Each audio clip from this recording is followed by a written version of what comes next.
AFC putuskan terima tawaran Patrick Kluivert untuk gabung timnas Indonesia, babak baru sepak bola nasional. Sudah bersalaman dengan Bapak Erick Thohir. Bermakna ini sudah confirm guys, ini sudah confirm. Mungkin dalam 99% ya.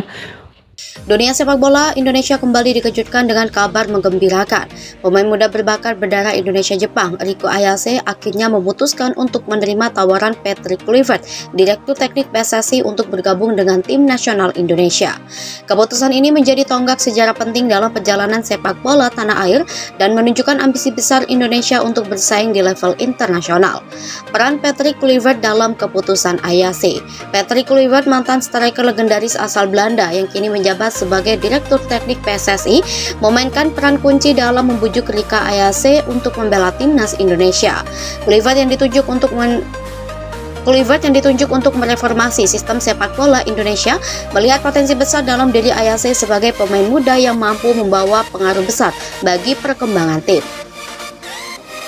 Dalam pernyataannya kepada media, Kluivert mengungkapkan bahwa proses pendekatan dilakukan secara personal dan profesional.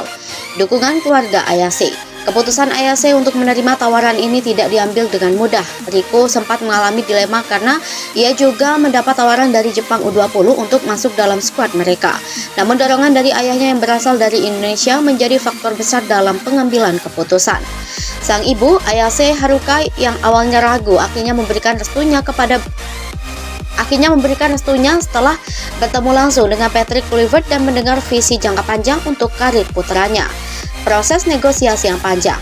Proses negosiasi antara PSSI, Patrick Kluivert, dan pihak Ayase berlangsung selama beberapa bulan. Tidak hanya aspek teknis dan visi yang dibahas, tetapi juga rencana pengembangan karir jangka panjang Ayase di timnas Indonesia. PSSI menjelaskan bahwa Ayase tidak hanya akan menjadi bagian dari skuad utama, tetapi juga menjadi simbol perubahan dalam pendekatan pengelolaan tim nasional. Ayase akan diberi peran strategis dalam tim dengan fokus pada peningkatan performa kolektif dan membawa filosofi permainan modern ke dalam skuad. Reaksi penggemar dan media.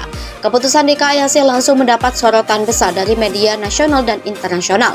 Tagar Ayase for Garuda menjadi trending topik di media sosial hanya beberapa jam setelah pengumuman resmi. Banyak penggemar sepak bola Indonesia yang menyambut dengan antusiasme tinggi, menganggap Ayase sebagai pemain yang dapat mengubah wajah timnas Indonesia.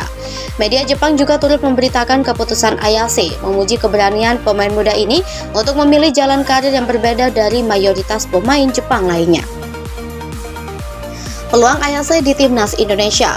Sebagai gelandang serang, Ayase memiliki gaya bermain yang dinamis dengan kemampuan dribble, visi, dan umpan akurat yang menjadi ciri khasnya. Kualitas ini membuatnya menjadi pemain yang sangat diandalkan di Akademi Sepak Bola Jepang sebelumnya. Patrick Kluivert menyatakan bahwa Ayase akan segera bergabung dengan pemusatan latihan timnas Indonesia untuk mempersiapkan diri menghadapi turnamen besar mendatang, termasuk Piala Asia dan kualifikasi Piala Dunia. Tantangan di masa depan. Meskipun bergabung dengan timnas Indonesia adalah impian yang menjadi kenyataan bagi Ayase, tantangan besar sudah menantinya.